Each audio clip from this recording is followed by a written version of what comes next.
Hello, hello, hello everyone. It's Teresa with Critters Crochet. Welcome, welcome. I am here to show you a video tutorial on the project I made for our Battle of the Stitches. We did the front loop slip stitch, and I made a cozy for a flower pot out of mine for my stitch. I used a 5.5mm hook, and I'm using the Bernat Maker Outdoor. This is a fade resistant, and it is, let me get the specifics up here for you so you can see. It is a 5 bulky. It is 68% acrylic and 32% nylon. 8.8 ounces, 250 grams, 249 yards. So this is what I used, and what I love about it is it has a really nice stretch to it. So you will have a stretch to this to fit on your flower pot, and it will cause it to really grip on and not slip and slide. So stay tuned, guys. I'll be right back, and we'll get started on creating this awesome flower pot cozy. Alright guys, we're back, and to start off, the front loop slip stitch does not require a multiple of stitches, so that makes it really convenient. So what you want to do is have your flower pot ready, and you're going to chain the amount of chains that you need for your chain to fit around your flower pot. So we're just going to do a few chains here. And you want to try and make your stitches as loose as you can, because we are doing slip stitches. If you make your stitches too tight, then you're going to have a very difficult time of putting your getting your stitches to go through your hook to go through your stitches. So we're going to continue to chain, and like I said, as you chain, you want to stop every so often, get your flower pot out, and just put it on and see if it's going to go around. I still need a few more, so I'm going to continue chaining, and I'll be right back to show you what that first chain looks like. Alright guys, we're back, and I have finished my chain.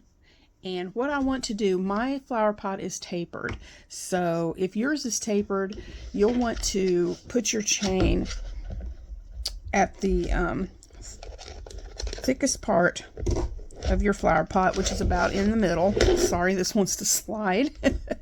And we're just going to bring this up. Now, what I have done with this is I don't have this stretched. Let me take my hook out of here so you can see what I'm doing. I'm not stretching this just yet. I'm just laying it down on here to show you. See how it doesn't come all the way together? That's okay, because this will stretch and it will come together. And because you don't want to chain it to where it completely touches, you want a little space about like this to stop at your chain, so that you can stretch it over the pot so it'll get a good snug fit when you put it on your flower pot. All right, so we have our chain the length that we want it. So now we will begin our slip stitching.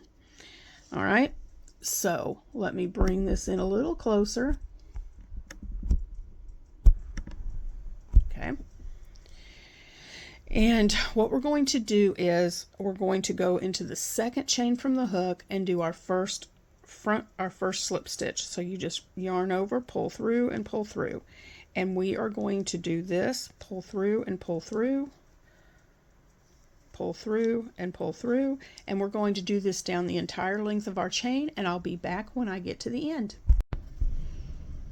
Alright guys, we're back. I have done my front loop slip stitch all the way down my chain, so now we're just going to turn our work. And what you want to do, there is no chaining at the beginning. Okay, we do not chain at all. We're just going to go right here into this first front loop right here. These are our V's that were created. These were our V's that were created from the slip stitch.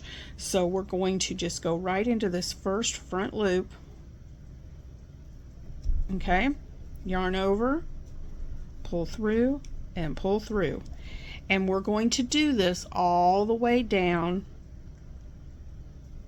our project. Okay, and sometimes it takes a little bit of maneuvering, and I just kind of pull those apart with my fingers and get that to go through. But like I said, again, if you'll try and relax and not be as tight with your stitches, then you won't have any problems. But as you go and make your rows, then the more rows you make, the easier, oops, I'm so sorry, the easier it will be for your hook to go through your stitches. Okay, and you can see it, what it does is it creates this little bump in the middle for each row, which is really pretty. And so what I'm going to do then is I'm just going to continue to do my front loop, and you can see you have these two, like you would normally go into a stitch here, but what you want to go is right above it, and you want to grab that loop that's right above that space. There we go, and pull through. Okay, so I'm going to continue that all the way down, and I'll be back in just a few minutes. Okay guys, I'm back. I have finished this second row, and I just love the texture that this stitch creates. So all we're going to do now from now on is you're going to turn your work just like before. Okay, you're going to go into that first, here's your V's, you're going to go into that first front loop and do your slip stitch. Remember, go and then go into your next one. It looks like this would be your front loop, but it's actually the one right above it. Okay, because this loop right here, this loop right here, these loops in the bottom, that's what's creating your texture. This is the loop that you use right above it to go into to make your slip stitches. And that's what you're going to do. You're going to repeat making your front loop slip stitches all the way down, turn your work, front loop all the way down, turn your work. You are going to keep doing that until you get your project to the width that you want. Okay, let me zoom this back out. Oh, sorry, wrong way. You're going to continue working that row back and forth until you get the width that you want. Now mine, it doesn't cover the entire pot, okay, but you can make yours too. You can make yours, mine just covers a little bit in the middle, but you can have yours to cover the whole thing, or you can make it thinner than that. It's totally up to you. So when I come back, I will have the width finished of the amount of rows that I want. So continue to work on yours, and I'll be back to show you how to finish this off. All right, everyone, I have my piece to the width that I want. I will put it on my, and just show you. Like I said, mine doesn't go all the way top to bottom, but you could make yours that way, or you could even make it smaller. It's just however big you want your band to be. So what we will do is, let me get this close up so I can show you. Whoops, wrong way. This is actually the front of your work, where you'll see these little lines. You'll have one here, two here, one here, two here. And this is the back of your work. They look a lot alike, so it's really up to you which side you want to be the front and the back. But all you want to do is bring your ends together, and we're going to take our tapestry needle, and we are going to stitch this. Now you can join this any way you like. You can do a mattress stitch, but I like doing just a whip stitch, where you go in,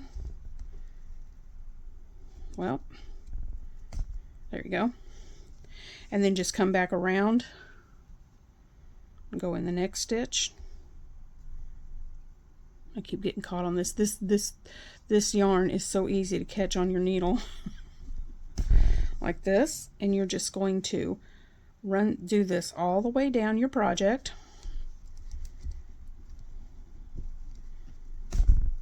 Whoops. All right, I need to redo this. Here we go. And you're just going to continue this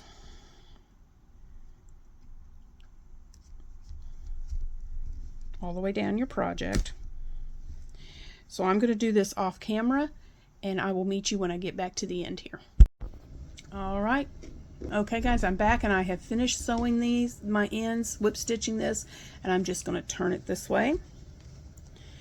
And this seam will go to the back of my pot. So then all I'm going to do is, whoop, whoop, whoop, I go the wrong way every time. I am going to just, excuse me, Butterfingers. I'm just going to take my sleeve and just slide it right over my pot. And it's a nice snug fit, and this is what it looks like when you're finished. There we go. And so yeah, there is the front loop slip stitch flower pot cozy. I hope you guys enjoyed this tutorial. I hope you will make one yourself, and if you do, send me pictures. Let me see what yours looks like. Now again, I used the Bernat Homemaker outdoor, but you can use a cotton or any kind of yarn that you wish to create your cover. If you're going to use it indoors, then an acrylic would be just fine. But if you're going to use it outdoors, I would suggest using the Bernat Maker outdoor, or a cotton for outdoor use. So that's my tutorial for today. I hope you enjoyed it.